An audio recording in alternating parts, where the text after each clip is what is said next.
Hola, soy Andrés Barrientos Cárdenas y provengo de la isla grande de Chiloé, en Chile. Hola, soy Bastián Andrés Gajardo López, abogado y oriundo de San Bernardo, Santiago. Bueno, escribimos este libro llamado Proceso Insurreccional, Asedio a las Democracias Liberales,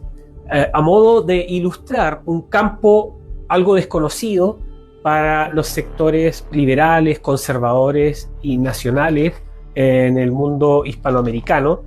Y el objetivo es dilucidar las estrategias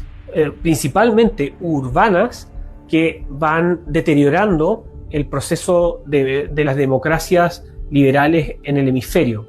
Y de esa perspectiva, nosotros trabajamos desde el punto de vista teórico en lo que motiva a ciertas acciones de estos grupos. Desde el punto de vista práctico, los grupos políticos que pueden estar asociados a cierta vinculación con grupos, y por otro lado también a cómo los individuos que están tras esto que nosotros llamamos proceso insurreccional, dentro de la masa de población,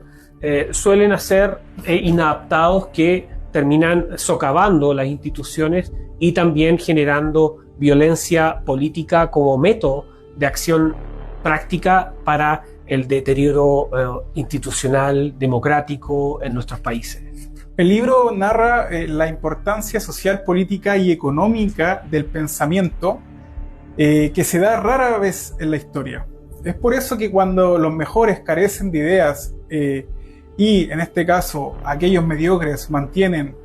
vigorosa pasión por lo que están haciendo, se produce lo que podríamos llamar el partido imaginario. Cuando finalmente todos estos mediocres se unen y el pensamiento social, político, económico se vuelve marginal, nos encontramos frente a una insurrección y frente al partido imaginario, que finalmente es donde se agrupan intelectuales y no intelectuales que finalmente siguen y hacen lo que éste les dice. Aquí es importante destacar que lo que circunscribimos como partido imaginario lo hemos basado también en parte de teorías ya escritas por filósofos postestructuralistas, en las cuales este partido imaginario es una confluencia, como decía Bastián, de distintos grupos, proyectos y desadaptados, en los cuales no necesariamente tienen una motivación política algunos, y otros sí, pero confluyen en el deterioro de las instituciones y de la convivencia democrática y de la paz social. Dentro de estos grupos podríamos encontrar aquellos que la sociedad determina como marginados, delincuentes, barra brava, minorías sexuales, ecologistas, indigenistas y una serie de grupos variopintos que finalmente confluyen, como señalaba Andrés, para llevar adelante la insurrección o proceso insurreccional que se viene gestando con teorías desde ya los años 60 en adelante. Sí, aquí en el libro van a poder leer no solo los aspectos teóricos que pueden ver en esta bonita portada, de varios de ellos, sino que también van a poder contrastar con casos prácticos que detectamos de los mecanismos de desestabilización de nuestras democracias liberales occidentales, y que muchas veces se presentan algunas como hechos aislados, pero nosotros el trabajo que realizamos aquí en este libro es dilucidar las tácticas y los mecanismos de desestabilización que se han ido estableciendo en casos como Colombia, Ecuador, Chile, lo que es Francia, los mismos Estados Unidos y Perú y Bolivia.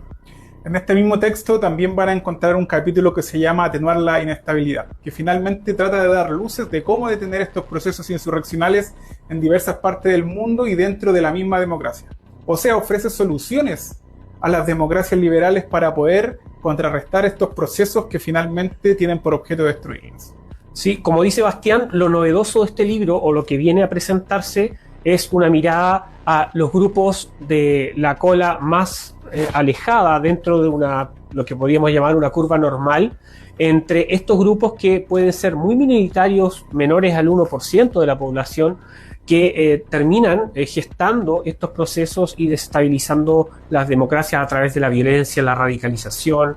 etcétera, y hasta cometer actos criminales. Y en ese sentido, lo que viene a ofrecer, como les dije anteriormente, es una mirada en profundidad a la forma y el actuar de estos grupos y cómo los demócratas tienen que articularse para poder sostener las democracias liberales en virtud de los principios de la vida, la libertad y la propiedad. Es importante también entender, y lo explicamos también en el libro, de que los movimientos sociales también tienen aristas de radicalidad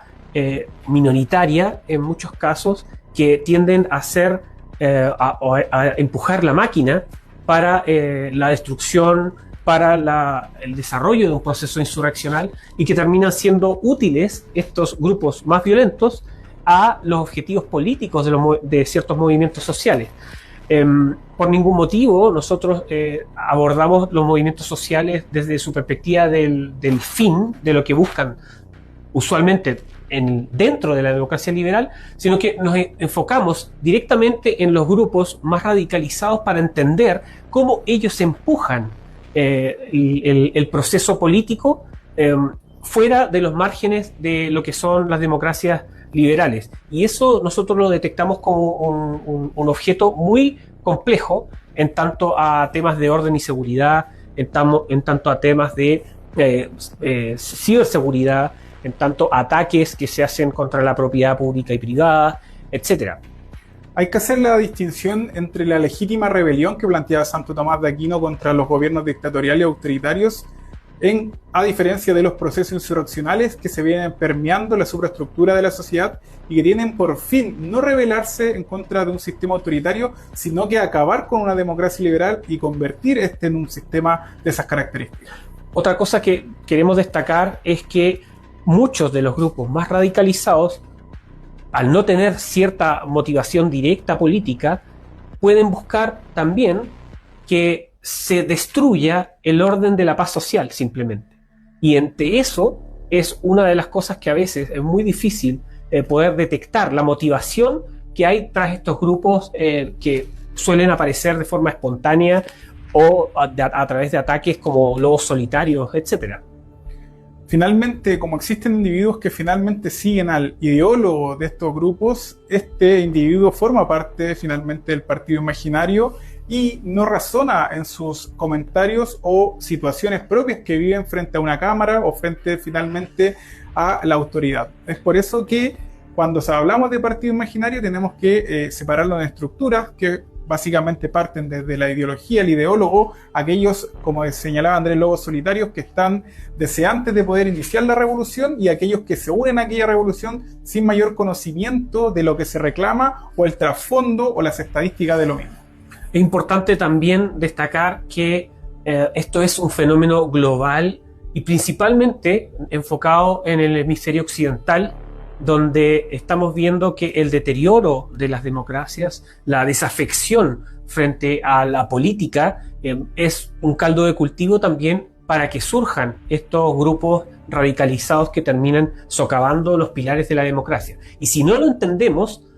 de este modo, es obvio que probablemente las democracias tengan un retroceso fuerte hacia esquemas que no hayamos visto anteriormente, y por eso mismo nosotros dejamos la pregunta: si es que estos grupos más radicalizados que socavan las instituciones son una nueva forma de totalitarismo. El origen del libro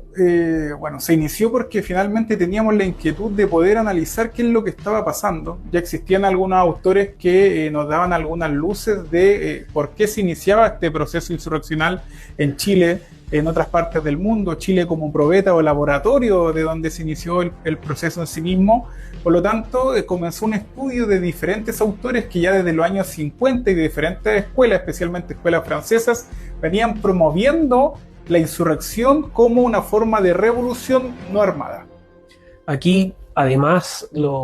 para complementar lo que dice Bastián, creo que es importante que enfoquemos que no es solo una revisión teórica, sino que también viene de la propia experiencia personal.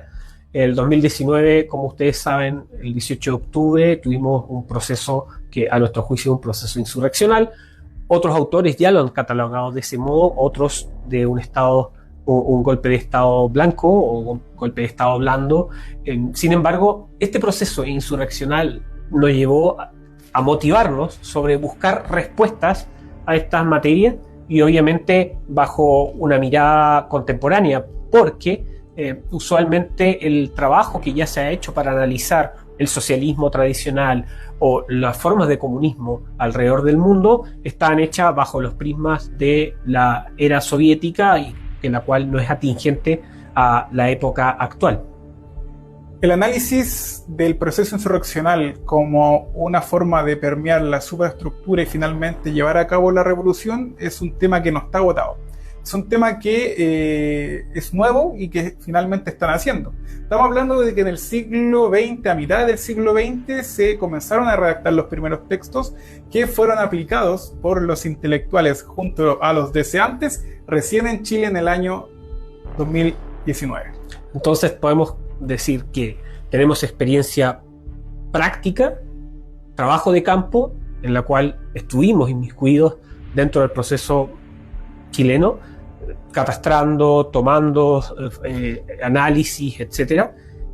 Por otro lado, una revisión teórica y también de comprensión sobre el fenómeno a nivel global. Aquí podemos ver en la página 136 un resumen de estos elementos que detectamos dentro de los distintos procesos insurreccionales, en el cual, por ejemplo, detectamos el tema de los detonantes, las primeras movilizaciones, cómo se desarrollan las protestas y cómo van presionando el sistema político que no da abasto, las fuerzas de orden y seguridad que se ven acorraladas por estas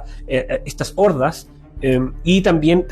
cómo se va tergiversando la realidad a través de los mecanismos de desestabilización de medios en los cuales tienen resonancia y alta resonancia a nivel internacional. El caso chileno es muy particular porque medios como RT o Telesur fueron los que levantaron casos contra carabineros de Chile que eran falsos y se han determinado por la justicia que fueron falsos. Y todos estos mecanismos los determinamos en 10 formas en las cuales estos procesos insurreccionales se están llevando a cabo o tienen cierta regularidad unos con otros, tanto en Ecuador, Colombia, Chile, Perú, Bolivia, Francia, Estados Unidos inclusive. Por eso los invitamos a adquirir en toda la librería del país el libro. Está muy interesante, muy bueno, es un trabajo de 2 años y medio y que finalmente les va a entregar una respuesta de los procesos insurreccionales que se viven en todo el mundo.